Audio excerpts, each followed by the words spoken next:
Bakit ito? Kumain ka. Sige, mamaya na. Sure ka?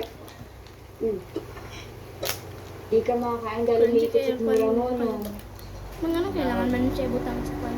Anong feeling na nakita ulit na kasama si Michelle at Josh?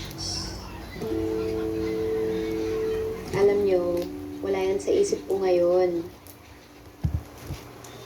Nyet.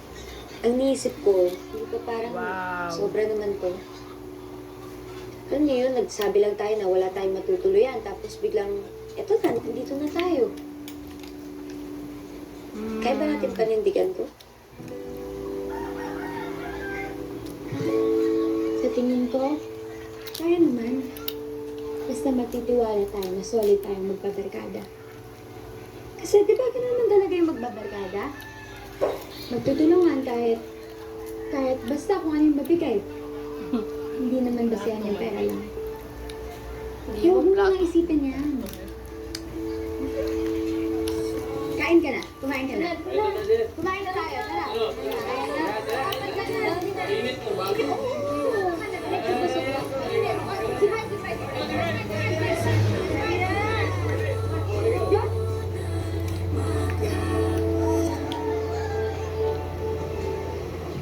Josh, buti nakapag-postit kayo ng mga ingredients sa kapangluto.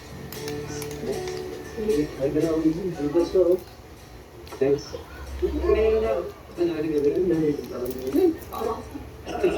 Guys, alam niyo, hindi ko talaga feel tong para-paraan drama. Too much effort. Kain lang tayo sa labas. Nakapulog agad yung sabi ka.